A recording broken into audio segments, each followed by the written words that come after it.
What's up, Chasing and Feeling? This was a great week. You know, it was a lot of blowouts, but they were really close on Sunday. Some of them came down to the Sunday night game or to Monday Night Football. But overall, it was a close game, especially our first wrap-up of the week, which was Andrew versus Pascal. And that was a great game. Low scoring. Two of the worst teams in the league, but it was exciting. Rhamondre Stevenson pulled that out of nowhere. I mean, that looked like it was going to be one of the worst performances of the year. Rhamondre got 23 points, and that last catch put him over Andrew by 0.04 points. What a win. Increased the lead from the bottom for Dallas Cowboy Kirby. Next matchup was Doug versus John, and Doug had a great week. Even if he had played 0 quarterbacks, he still would have won because Joe Burrow got him 39 points. So that was a great win. John looking a little bumpy with his performances. Taylor versus Jesse. Jesse got 33 points with Ja'Marr Chase and still lost.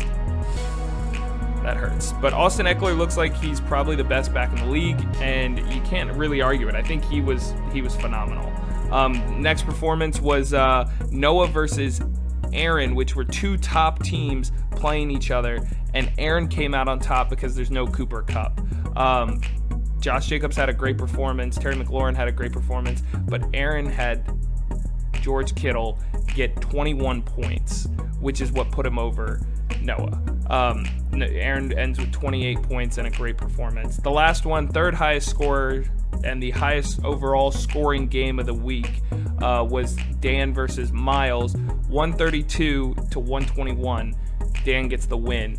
Yeah, it was a great game, and Dan looks really consistent this game. Like, I love when I see a team win because every single player had good scores. Not because you had somebody break records and get 40 or 50 points, but because every single player did good, and that was Dan this week. DeAndre Hopkins might have solved his wide receiver issue. So, yeah, great looking out. Then we go to our power rankings. Jesse's at a 19% chance now to make the playoffs. And now I think, I haven't checked, but I would guess it's even lower with Ja'Marr Chase out for a significant portion of time. He's at number 10. Andrew's at number 9 by 0.04 points. Pascal is at number 8 because of Rhamondre. Number 7 is Miles because Breece Hall just died, and we'll see how James Robinson does, but he's at 7. At number 6, John had a rough week, and he's a really boom or bust team, and I could see him going far in these playoffs if he can be consistent because he does have a good team. Then we go to 5, and I'm going to put Doug. I wanted to put Doug at 4, but Doug is at number 5 purely because of some of those blips he had at the beginning of the season. But he looks like a really good team on the rise, offloaded Ja'Marr Chase at the perfect time, and I think he has a real chance to win it this year. Like I always say, the top 6 are the really good teams. Typically, you have 3 best teams. So Doug's just outside that 3 best teams. Also, just outside the 3 best teams is Dan because he has no good QB and no good tight end. If he had those positions locked down, he would be in the top 3, but he doesn't.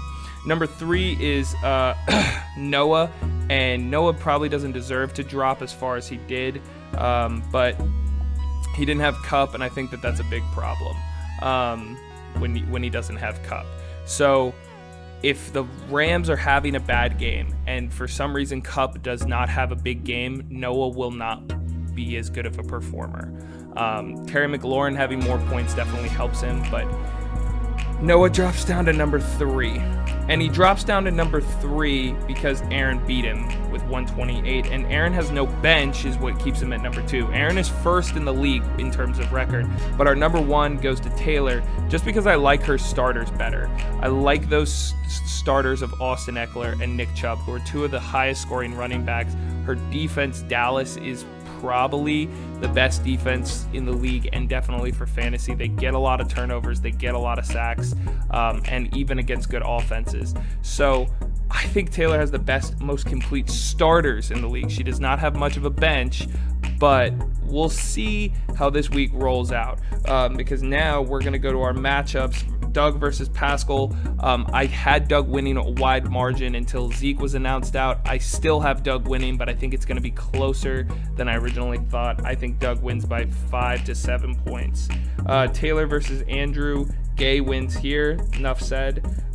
Aaron versus Jesse.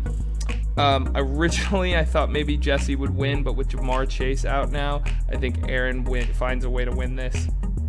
Noah versus Miles. I debated here because I really want Miles to win. I really want Miles to get some wins. I feel so bad for him at the bottom, but Noah's going to win this, and probably move back up the, we'll see. Well, he might stay at 3. And then at the last one, we got Dan versus John, and I really wanted to pick John, but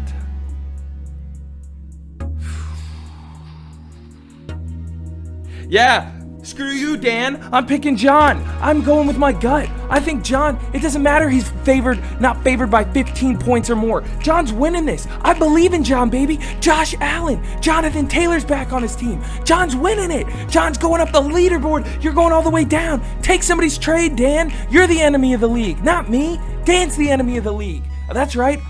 DeAnswer Hopkins, terrible name, terrible player. Why'd you pick up Jameis Winston? You're trash. You're trash at fantasy, Dan. And now for our playoff update.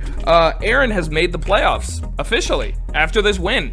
Wouldn't have known that if I had told you guys, but Aaron's into the playoffs. And then our other news is Noah, Taylor, and Dan all a 99% chance to make the playoffs this week, or in this season. And if they get a win this week or some losses go their way, it will be 100% chance for those 4 teams to be in the playoffs, chasing that feeling, trying to ride the bull. That's your weekend update, your weekday update.